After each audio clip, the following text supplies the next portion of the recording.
Welcome to கதை திரட்டு audio books. இந்த வீடியோவில் நம்ம என்ன கதை கேட்க போகிறோம்னா, மனம் தெளிந்தது சிறுகதை. நம்ம சேனலை இது வரைக்கும் சப்ஸ்கிரைப் பண்ணாதவங்க சப்ஸ்கிரைப் பண்ணுங்க. பக்கத்தில் இருக்கிற பெல் ஐகானை கிளிக் பண்ணி ஆல்ங்கிற ஆப்ஷனை ப்ரெஸ் பண்ணுங்க. ஸோ தட் நான் போடுற கதைகளை உடனுக்குடனே நீங்கள் கேட்கலாம். வாங்க கதைக்குள்ளே போகலாம். அமுதா, அமுதா! தன் அருமை மகளை கூப்பிட்டு கொண்டே வீட்டிற்குள் நுழைந்தார் வெளியே இருந்து வந்த சந்திரசேகரன். சந்திரசேகரன் ஒரு சிறந்த சங்கீத ரசிகர். அவருக்கு பாடத்தான் வராதே ஒழிய பாடுவதை மணிக்கணக்காக கேட்டு கொண்டிருப்பார். அவர் சங்கீதம் கற்றுக்கொள்ள நினைத்தார். அவ்வாசை அவருக்கு காலம் கடந்து வந்ததால் நிறைவேற்றிக் கொள்ள முடியவில்லை. இளமையிலேயே கற்றுக்கொண்டிருக்கலாம். ஏதோ அப்பொழுது தவற விட்டுவிட்டார். எனவேதான் அவருக்கு தன் மகளையாவது இசைத்துறையில் ஈடுபடுத்தி வைக்க வேண்டும் என்னும் எண்ணம் தோன்றியது.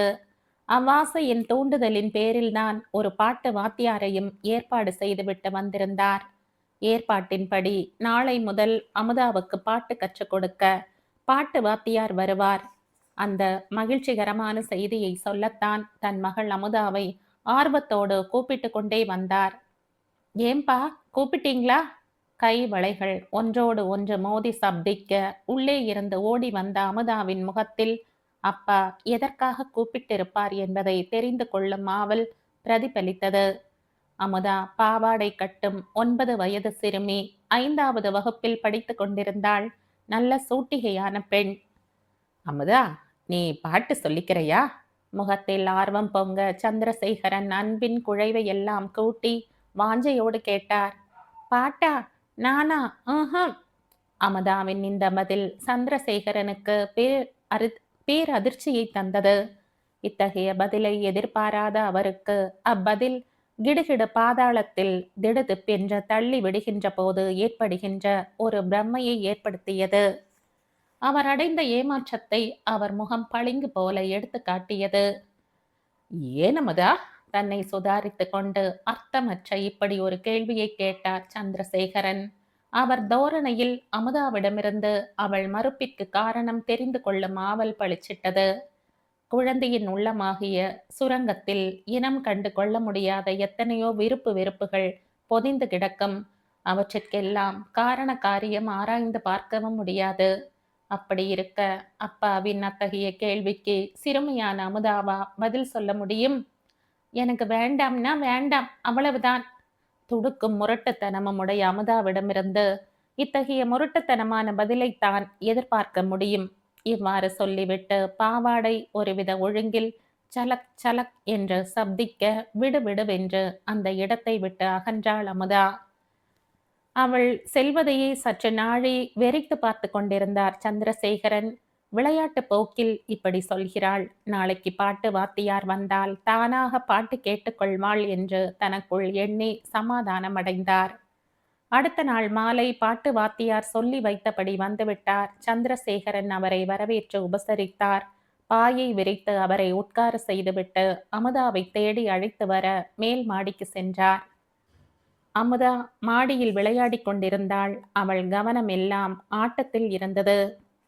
அமுதா, அமுதா! மாடியில் தோழிகளுடன் விளையாடிக் கொண்டு கும்மாளம் அடித்துக் கொண்டிருந்த அமுதாவின் குரல் சந்திரசேகரனுக்கு நன்றாக கேட்டது. ஆனால் அவர் தொண்டை கிழிய கத்திக்கொண்டு மாடிப்படி ஏறி சென்றபோது கூட அவர் குரல் அமுதாவை பாதித்ததாக தெரியவில்லை.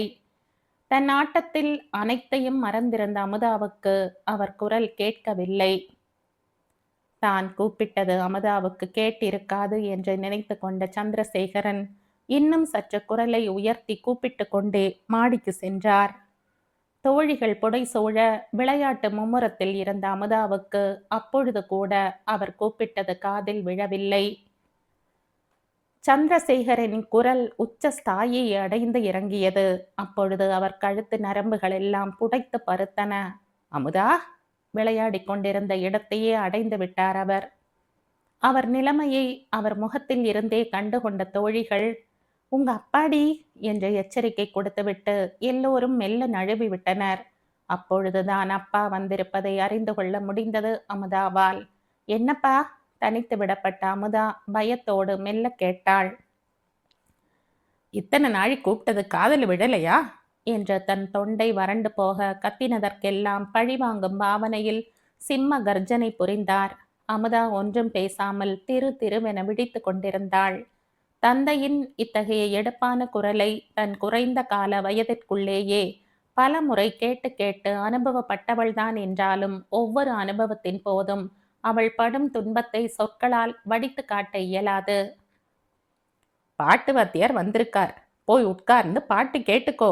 சந்திரசேகரனின் அதட்டல். சர்க்கஸ் கூடத்தில் மிருகங்களை வெறும் காட்டுத்தனமான கூச்சலால் அடக்கிவிடலாம். ஆனால் அறிவு படைத்த மக்களை வசப்படுத்த இதமான சொற்களுக்குத்தான் நிரந்தர சக்தி இருக்கிறது என்பதை பலர் புரிந்து கொள்வதில்லை. அதில் சந்திரசேகரனும் ஒருவர். எனவேதான் தன் மிரட்டலுக்கு பணிந்து விடுவாள் தன் மகள் என்று நம்பினார். எனக்குத்தான் பாட்டு வேண்டாம்னு நேற்றே சொல்லிவிட்டேனேப்பா. சந்திரசேகரனின் உருட்டல் மிரட்டல்களுக்கு பயந்தாலும் துணிச்சலுடன் இவ்வாறு மெதுவாக மென்று விழுங்கிக் கொண்டே சொன்னாள். நேற்றே சொல்லிவிட்டாளாம், நேற்று. போய் பேசாமல் பாட்டு சொல்லிக்க. என்று மேலும் தன் அதிகாரத்தை நிலைநாட்ட முயன்றார். அமுதா வாய் பேசாது மௌனமாக நின்றிருந்தாள். விருப்பமில்லாதவற்றில் பிறரை வற்புறுத்துவது தவறு என்பதை அவர் உணரவில்லை. அந்நிலையில் கோபம் அவர் சுபாவத்தை அடியோடு மாற்றிவிட்டது. தன் நிலையை இழந்து ஆத்திரத்திற்கு அடிமையாகி இன்னது செய்கிறோம் என்பதை மறந்து செயல்படத் தொடங்கிவிட்டார். அமுதாவின் மெத்தென்ற முதுகில் அவரது முரட்டு கரங்கள் மாறி மாறி பதம் பார்த்தன. நெஞ்சழுத்தக்காரி அமுதா பொட்டு கண்ணீரும் சிந்தவில்லை, வாய்விட்டு அழவும் இல்லை. பிடித்து வைத்த சிலை போல நின்றிருந்தாள். அமுதாவின் மௌன நிலையே அவர் கோபத்திற்கு சவால் விடுவது போல் இருந்தது. சந்திரசேகரனின் கைகள் அமுதாவின் பட்டு கன்னத்தை தக்காளி பழம் போல சிவக்க செய்தன. அவரது முரட்டு விரல்களின் அடையாளம் அமுதாவின் கன்னத்தில் படிந்திருந்தது. பெற்ற தாயிருந்தால் ஓடி வந்து அணைத்திருப்பாள். தாயின் அன்பையே அறியாத அவள் மனம் ஒரு தனிப்போக்கில் வளர்ந்து வந்தது. அவளது தனிப்போக்கில் எப்பொழுதாவதுதான் இம்மாதிரி பிரச்சனைகள் வரும். அமுதாவின் போக்கு சந்திரசேகரனையே திடுக்கிட வைத்தது. சலனமற்ற குழந்தையின் மௌனம் அவரிடம் எதையோ பேசியது. அவருக்கே என்ன தோன்றியதோ பேசாமல் கீழே இறங்கி போய்விட்டார். பெண்ணின் வருகைக்காக காத்திருந்த பாட்டு வாத்தியார் சந்திரசேகரன் தனியாக வருவதைக் கண்டு, என்ன சார், பெண் வெளியே எங்கேயாவது போயிருக்காளா என்றார். அவருக்கு என்ன பதில் சொல்வது என்றே புலப்படவில்லை. சட்டென்று, பெண்ணுக்கு இன்னைக்கு உடம்பு சுகமில்லை, நாளைக்கு ஆரம்பிக்கலாமே என்றார் ஓர் அசட்டு புன்முறுவலை வரவழைத்து கொண்டு. அவர் தோரணையில் இருந்தே அனுபவப்பட்ட வாத்தியார் தன் புதிய டியூஷனை பற்றிய முடிவை அப்பட்டமாக புரிந்து கொண்டார்.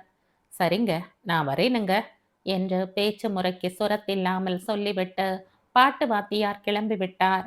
அவர் முகத்தில் ஏமாற்றத்தின் சாயல் மட்டும் லேசாக படியாமல் இல்லை. என்ன செய்வார்? ஏழை பாட்டு வாத்தியார் பாட்டை தொழிலாக நம்பிக்கொண்டிருக்கிறாரே, ஏமாற்றம் இருக்கத்தானே செய்யும். அன்று சந்திரசேகரனின் மனதே சரியில்லை. வெளியே எங்கேயாவது சென்றுவிட்டு திரும்பினால் மனம் தெளியும் என்று நம்பினார். சூழ்நிலை மாற்றமே மனதிற்கு ஓர் இதமளிக்கும் அல்லவா? எனவே வெறும் பனியனோடு இருந்த அவர் ஒரு ஸ்லாக் ஷர்ட்டை எடுத்து மாட்டிக்கொண்டு கிளம்பிவிட்டார். இம்மாதிரி சமயங்களில் நேராக அவர் பீச்சுக்குத்தான் செல்வார். அத்தகைய நாட்களில் அவர் கால்கள் படும் வேதனையும் கொஞ்ச நஞ்சமல்ல. பைகிராஃப்ட் ரோடை கால்நடையாகவே கடந்து விடுவார். மற்ற நாட்களில் ஸ்டாப்பிங்கில் அரை மணி நேரம் நின்றாவது பஸ்ஸில் தான் செல்வார். அன்று இரவு அமுதா தூக்கம் வராமல் படுக்கையில் புரண்டு கொண்டிருந்தாள். மாலையில் நடந்த நிகழ்ச்சிகள் அவள் மனத்திரையில் நிழலாடின. உடனே அவளையும் மீறி அவள் கண்களில் நின்றும் கண்ணீர் குபு குபுவென்று பீரிட்டு கொண்டு தந்தையின் முரட்டு விரல்களின் அடையாளம் பதிந்து சிவந்திருந்த கன்னத்தின் வழியாக வழிந்தோடத் தொடங்கின. தனக்கு விருப்பம் இல்லாதவற்றில் தன் தந்தை தன்னை புகுத்துவதை நினைத்ததும் அவள் இதயம் விம்மி பெருமூச்சு விட்டது.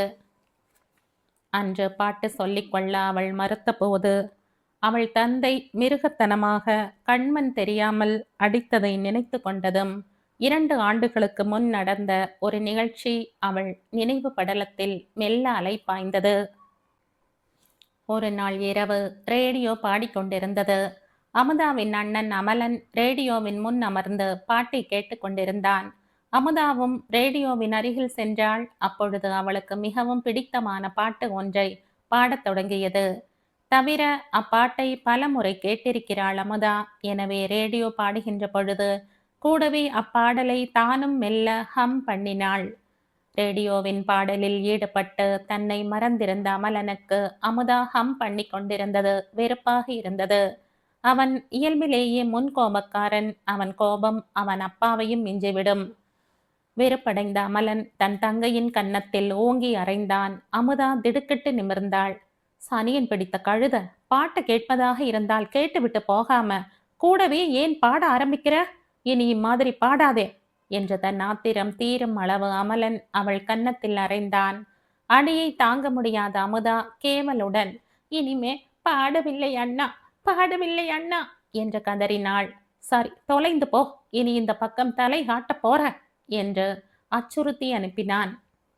அண்ணனின் ஆணைக்கு பயந்து அங்கிருந்து மறைந்து அம்மாவிடம் தஞ்சம் புகுந்தாள். அம்மாவின் ஆறுதல் வார்த்தைகளும் அவள் அமலனை கடிந்து கொண்டதும் அமுதாவிற்கு இதமாக இருந்தனவே ஒழிய அதனால் அவள் பெற்ற அடியின் வலி குறைந்து விடவில்லை.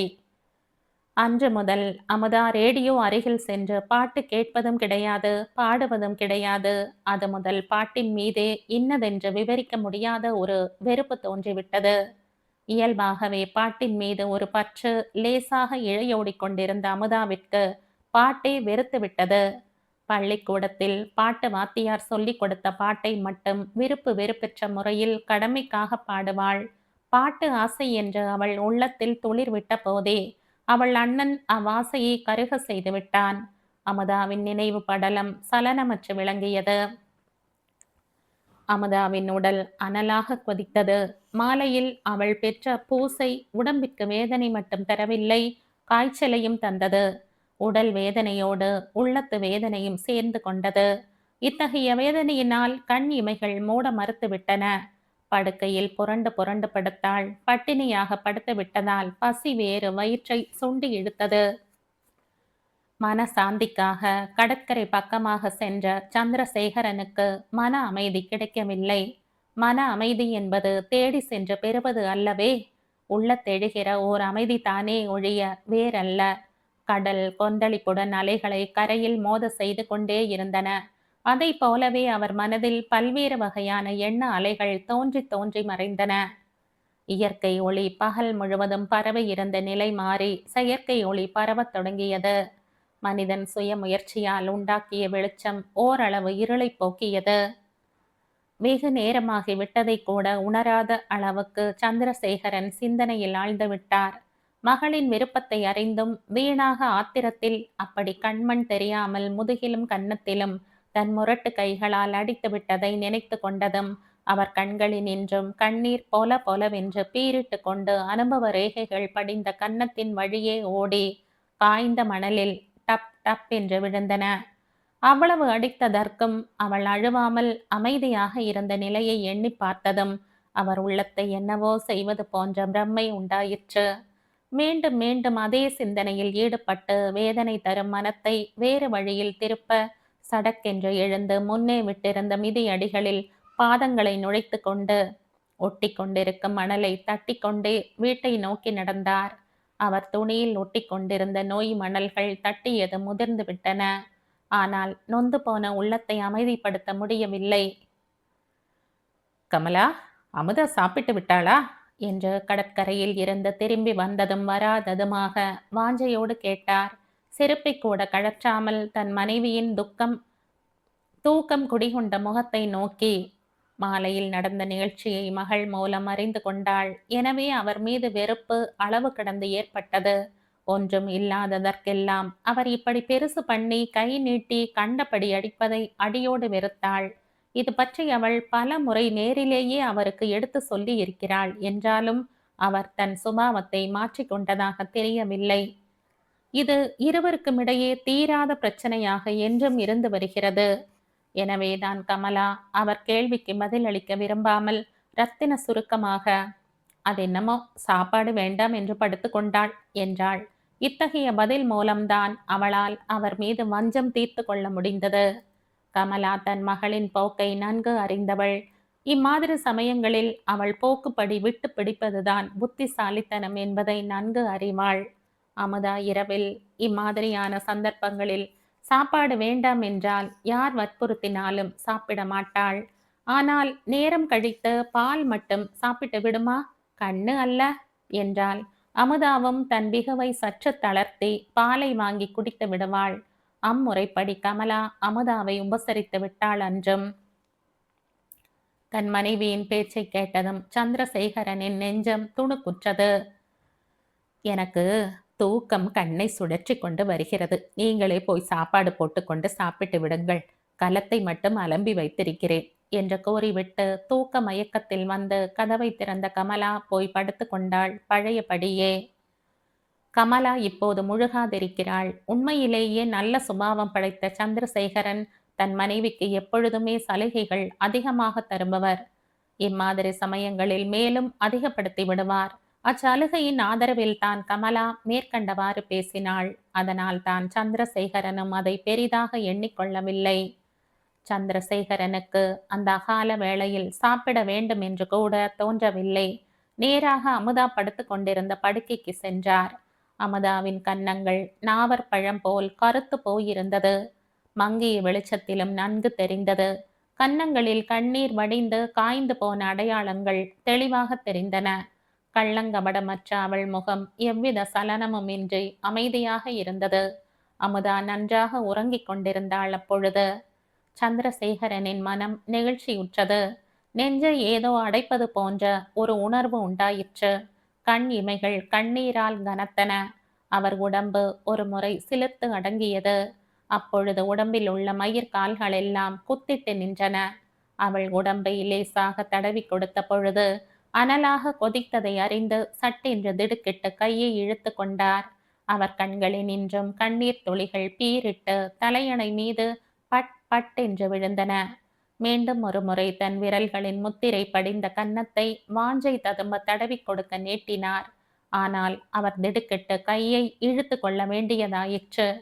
அப்பா, அப்பா அடிக்காதீங்கப்பா, நான் பாட்டு கத்துக்கிடுறேன்ப்பா, அடிக்காதீங்கப்பா என்று அமுதா நல்ல தூக்கத்தில் வாய் பிதற்றினாள். அதை கேட்டு சந்திரசேகரன் கையை இழுத்து கொண்டார். அமுதாவின் பிதற்றலை கேட்டு சந்திரசேகரனின் முகம் எதையோ கண்டு பீதி அடைந்தது போல விகாரம் அடைந்தது. ஒரே சமயத்தில் ஆயிரம் ஆயிரம் தேள்கள் கொட்டினால் எத்தகைய வேதனை ஏற்படுமோ அத்தகைய துன்பத்தை அடைந்தார். சடக்கென்று தம் இரு கண்களையும் மூடிக்கொண்டு விம்மினார். அவர் உடம்பு அழுகையால் குலுங்கிக் கொண்டே இருந்தது. வயது வந்தவர்கள் கூட அழத்தான் செய்கிறார்கள்.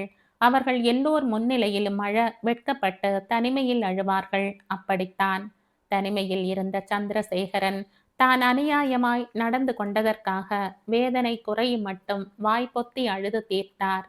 அழுதால் வேதனை தணியும் என்பார்கள். அது பொய்யோ மெய்யோ சந்திரசேகரனின் மனதிற்கு மட்டும் இத்தனை நேரம் சுமந்து கொண்டிருந்த பளுவை இறக்கி வைத்தாற் போன்ற ஒரு பிரம்மை ஏற்பட்டது. அவர் பேசாமல் அவ்விடத்தை விட்டு எழுந்து நடந்து சென்று தன் படுக்கையில் போய் தொப் என்று கவிழ்ந்து விழுந்தார். அவருக்கு சாப்பிட வேண்டுமே என்ற உணர்ச்சி கூட அற்றுவிட்டது. எப்படியாவது அமுதாவின் உடம்பிற்கு ஒன்றும் இல்லாமல் இருக்க வேண்டும் என்று அவர் உள்மனம் ஆண்டவனிடம் மன்னிப்பு கேட்கும் பாணியில் அவர் கண்கள் கண்ணீரை சொரிந்து கொண்டே இருந்தன. அக்கண்ணீரால் தலையணையின் மேற்பகுதி ஈரமாகி சில்லிட்டது. எனவே தலையணையை திருப்பிக் கொண்டார். அவள் பாட்டு கற்றுக்கொள்ள வேண்டாம். அவள் நாளை காலை உடம்புக்கு ஒன்றுமில்லாமல் தெளிவோடு எழுந்தால் அதுவே போதும் என்று தன் இஷ்ட தெய்வமான முருகனிடம் வாய்விட்டே வேண்டிக் கொண்டார் சந்திரசேகரன்.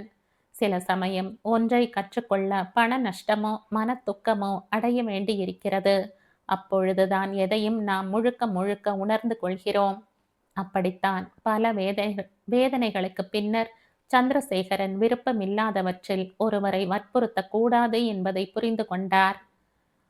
மறுநாள் காலை அமுதாவிற்கு இரவில் இருந்தாற்போல் காய்ச்சல் ஏதும் இல்லை. ஆனால் அவள் முகத்தில் மட்டும் தெளிவு இல்லை.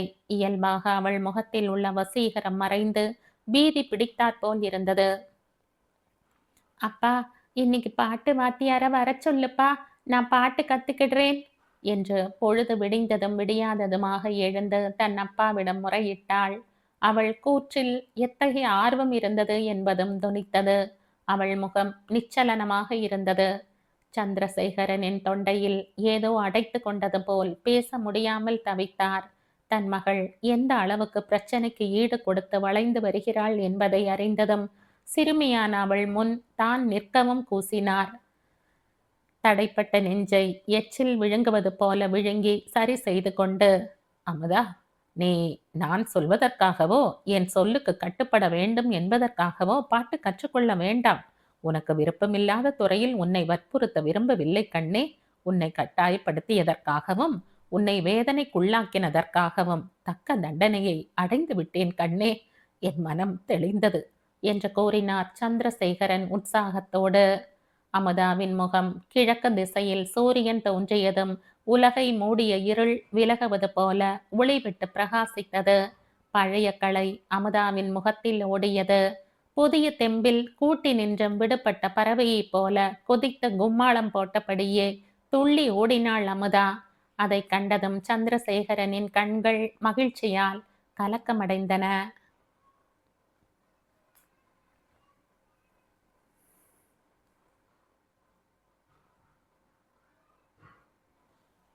இதோடு இந்த கதை முடியுது. இந்த கதை உங்களுக்கு பிடிச்சிருந்தா லைக் பண்ணுங்க, ஷேர் பண்ணுங்க, சப்ஸ்கிரைப் பண்ணுங்க. மற்றும் ஒரு இன்ட்ரெஸ்டிங்கான கதையோட அடுத்த வீடியோல சந்திப்போம். பாய். Thank you.